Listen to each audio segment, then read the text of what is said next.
싶은 말씀. 요한복음 8장 31절부터 41절입니다. 32절 한 절 읽겠습니다. 진리를 알지니 진리가 너희를 자유롭게 하리라. 요한복음의 흐름을 보게 되면 예수님께서 그 당시 사람들의 믿음뿐만 아니라 이 말씀을 읽고 있는 저와 여러분들의 믿음 또한 확장해 가고 계심을 확인하실 수 있습니다. 기적, 표적 등을 통해 표적의 주인공 되신 예수님께 집중시키셨습니다. 병자를 고치시거나 5천 명을 먹이시는 것은 생명의 근원 되신 예수님께 집중하게 하고 있습니다. 저와 여러분들의 개인 삶 안에도 하나님께서 허락하신 크고 작은 기적들이 있을 수 있습니다. 그리고 이런 기적 이후 수많은 군중들이 예수님께 몰려들게 됩니다. 하지만 예수님께서는 몰려든 군중을 향해 가르침을 선포하십니다. 군중들을 향한 공개적인 가르침은 6장 오병이어의 사건 이후부터 오늘 본문 8장까지 계속해서 이어져 가고 있습니다. 예수님은 사람들을 본인에게 초청하십니다. 그 초청은 썩어질 무언가를 더 받아가라는 초청이 아닌 관계적인 초청인 것입니다. 예수님은 저와 여러분들과 함께 삶을 사시길, 나누시길 원하고 계십니다. 그리고 예수님은 본인을 하나님 아버지로부터 보냄을 받은 자이다라고 스스로를 드러내십니다. 이 가르침으로 인하여 종교 지도자들은 예수님을 죽이기로 결정을 합니다. 그리고 동일하게 이 일로 인하여 수많은 사람들이 예수님을 떠나기도 하고 더러는 예수님과 함께 머물기도 합니다. 저와 여러분들은 끝까지 예수님 말씀 안에 거하셔야 합니다. 그래서 예수님 안에서의 성장이 멈추지 말아야 하는 것입니다. 오늘 본문은 예수님께서 그들의 믿음을 더욱더 확장시키기 위해 두 단어를 사용하십니다. 첫 번째 단어는 자유입니다. 이스라엘 백성들은 이 자유라는 단어를 매우 민감하게 받아들입니다. 왜냐하면 그들의 역사 속에는 노예의 아픈 과거가 있기 때문입니다. 과거 그들의 조상들은 애굽의 노예였습니다. 그리고 아수르, 바벨론, 페르시아 등을 거쳐 예수님 당시는 로마의 통치를 받는 힘이 없는 민족이었습니다. 그래서 이들에게 있어서는 자유라는 단어는 그들로 하여금 노예라는 단어를 떠올리게 하는 치명적인 단어가 되는 것입니다. 예수님께서 이 단어를 사용하십니다. 그리고 두 번째 단어는 아브라함입니다. 이스라엘 백성들에게 있어서 아브라함은 믿음의 조상이자 아버지였습니다. 절대적인 존재였습니다. 이들은 죽으면 아브라함에게로 돌아간다라고 생각할 정도로 구약의 천국은 아브라함이 있는 곳이라 여겼습니다. 그래서 한 가지 예로 누가복음 16장의 부자와 거지 나사로 이야기에서도 죽음을 아브라함에게로 돌아간다라고 표현하고 있습니다. 하지만 예수님은 이제 이스라엘 백성들에게, 유대 사람들에게 아브라함의 혈통이 아닌 예수 그리스도의 혈통이 되어야 함을 가르치기 시작하십니다. 이것은 이스라엘 백성들에게 있어서는 큰 충격이고 그들의 믿음의 뿌리를 뒤흔들어 놓는 가르침이 되는 것입니다. 쉬운 문제는 아니었을 것입니다. 이처럼 우리들 또한 과거 나의 종교적 전통이 또는 나의 삶의 방식이 예수님의 가르침과 충돌이 일어날 때가 있습니다. 그럴지라도 우리는 예수님 말씀에, 성경 말씀에 거해야 합니다. 예수님께서는 이 예민한 두 단어, 자유, 아브라함, 이 두 단어를 사용하셔서 그들의 믿음을, 그리고 독자인 저와 여러분들의 믿음을 오늘도 성장시키고 계십니다. 오늘 본문을 통해 두 가지를 점검해 보시길 바랍니다. 첫 번째, 내가 생각하는 자유와 예수님이 말씀하신 자유가 어떻게 다른지 한번 고민해 보시길 바랍니다. 두 번째, 나는 지금 교회 문화에 익숙함에 편안함에 젖어 혹시 예수님의 가르침을 깨닫지 못하는 부분은 없는지 점검해 보시길 바랍니다.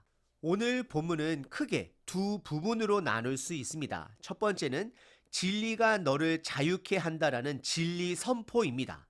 그리고 두 번째는 그 선포를 설명해 주십니다.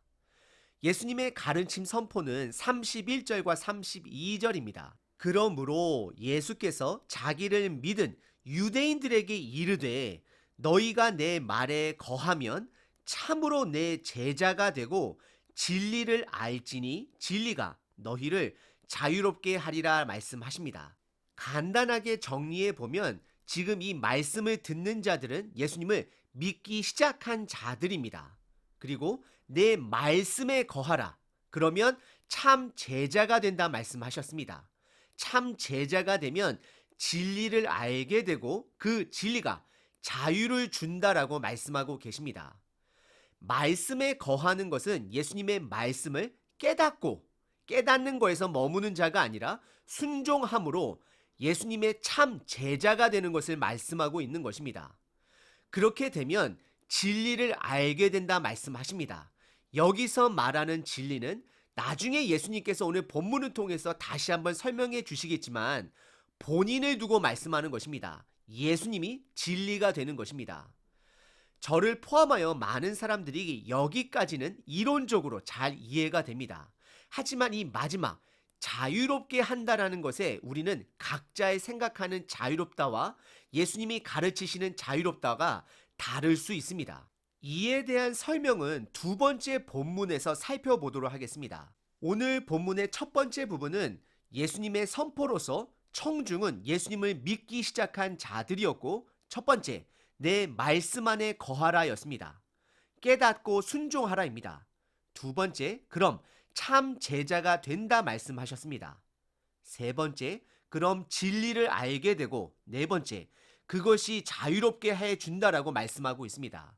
오늘 본문의 두 번째 부분은 33절서부터 41절까지 예수님의 선포에 대한 사람들의 반응과 예수님의 설명입니다.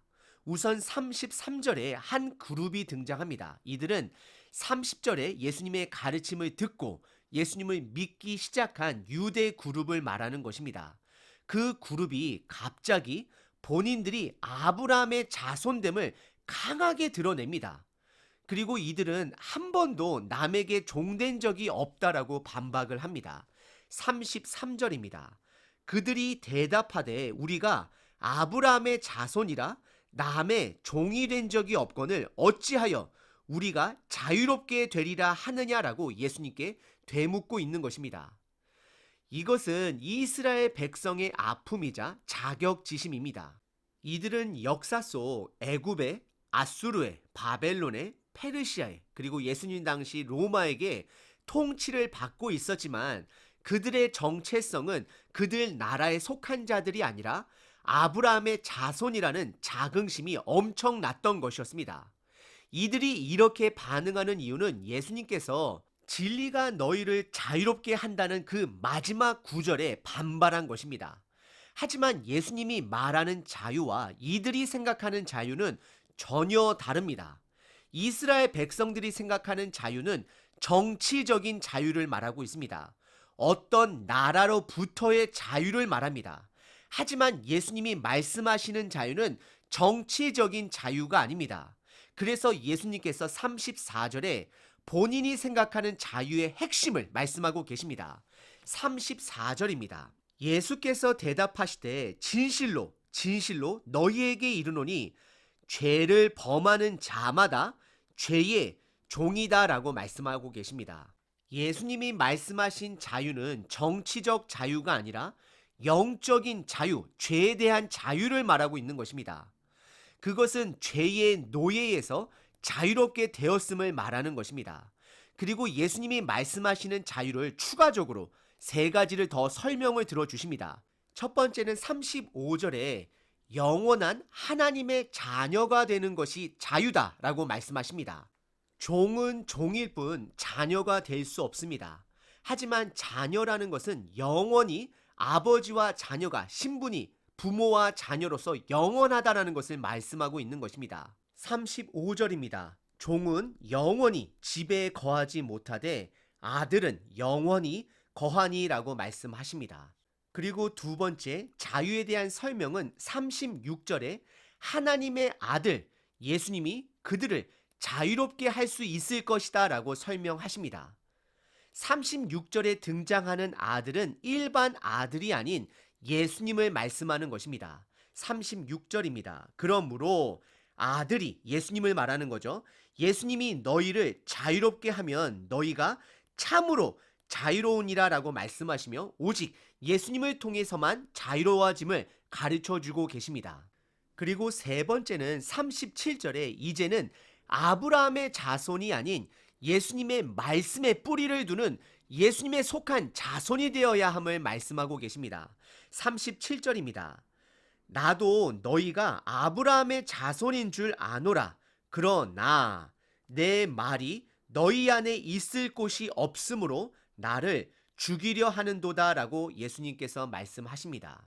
예수님은 지금 유대인들 입장에서 그들이 아브라함의 자녀이면 아브라함 이전에 계신 예수님을 볼 수 있어야 함을 가르치고 있는 것입니다. 하지만 보지 못하고 죽이려고만 하는 그들의 영적 어둠을 드러내고 계시는 것입니다. 여러분들, 이 자유는 다른 말로 표현하자면 바로 복음이 되는 것입니다. 복음은 하나님의 자녀가 되는 것이고 영원한 것이고 오로지 예수님을 통해서만이 얻어지게 되는 것입니다. 복음은 예수님의 말씀에 순종함으로 성장하는 것입니다. 그래서 예수님께서는 결론적으로 38절에 다음과 같이 말씀하십니다. 나는 내 아버지에게로 본 것을 말하고 너희는 너희 아비에게서 들은 것을 행하느니라 라고 말씀하십니다. 예수님의 뿌리는 하나님 아버지께 있고 유대인들은 불순종하는 그들의 육신의 조상들의 말에 있음을 드러내십니다.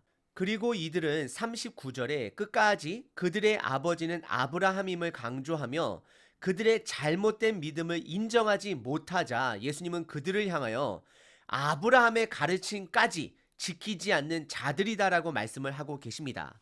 39절입니다. 대답하여 이르되 우리 아버지는 아브라함임이라 하니 예수께서 이르시되 너희가 아브라함의 자손이면 아브라함이 행한 일들을 할 것이거늘이라고 말씀하고 있습니다. 그리고 예수님께서는 이어지는 40절과 41절에 그들은 아브라함의 자녀도 아님을 온전히 드러내십니다.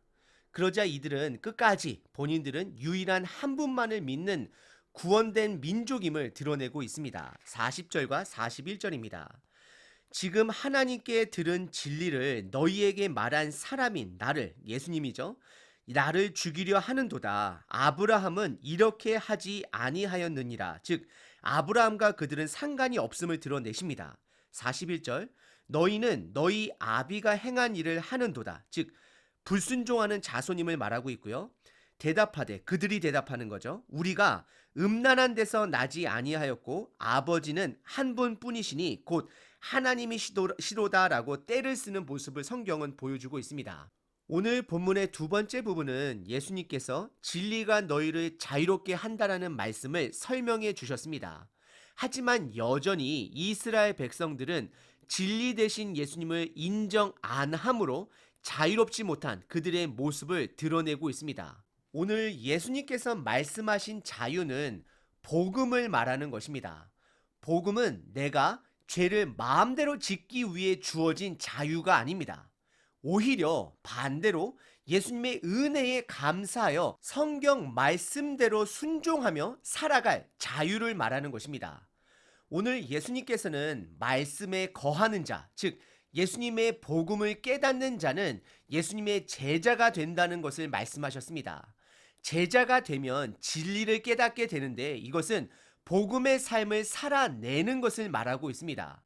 그래서 그 복음의 삶이 우리를 자유롭게 한다는 것입니다. 즉 예수님이 말씀하신 자유는 복음의 삶을 사는 자유를 말하는 것입니다. 우물가 사마리아 여인이 예수님을 만남으로 복음을 받음으로 자유함을 얻은 것입니다. 신령과 진정으로 예배를 드리게 되는 것입니다.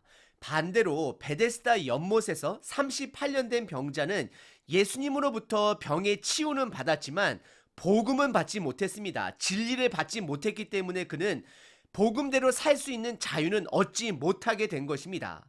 그리고 가늠하다 잡혀온 여인은 예수님의 은혜로 예수님을 만나고 예수님께서 그녀에게 나도 너를 정죄하지 않는다. 다시는 죄짓지 말라 말씀하셨습니다. 그녀는 예수님을 통해 죄를 짓지 않을 수 있는 자유를 얻게 되는 것입니다. 예수님이 말씀하신 자유는 바로 예수님의 은혜를 깨달은 사람들이 예수님의 말씀대로 살아가는 삶의 자유를 말하는 것입니다. 복음의 삶을 말하는 것입니다. 제자의 삶, 증인의 삶을 말하는 것입니다. 오늘 본문에 등장한 유대 사람들은 아브라함의 제한된 믿음을 넘어 예수님의 믿음으로 성장해 가야 합니다. 시간이 걸릴 수 있습니다. 하지만 반드시 아브라함의 자손이 아닌 예수 그리스도의 자손이 되어야 합니다. 왜냐하면 오로지 예수님만이 참 진리가 되기 때문입니다. 지금 이 시대 교회들이 믿음의 가정들이 넘어야 할 믿음의 산들이 있습니다. 첫 번째, 어떻게 하면 사람들을 더 편안하게 해줄까 하는 걱정하는 교회가 아닌 말씀이 중심이 되는 교회가 되어야 합니다. 두 번째, 온 성도가 매일 말씀 묵상하는 것이 도전이 아닌 삶이 되는 교회가 되어야 합니다. 세 번째, 이제는 상처받은 사람들의 감정에 예민한 교회가 아닌 성령님께 민감한 교회가 되어야 합니다. 그래서 사람이 주인이 아닌 말씀이 주인되어 서로를 사랑하고 말씀대로 순종하는 교회가 되어야 합니다. 오늘 하루도 예수님의 은혜에 감사하여 그분 말씀에 순종하기로 결단하는 자유를 누리시길 바랍니다.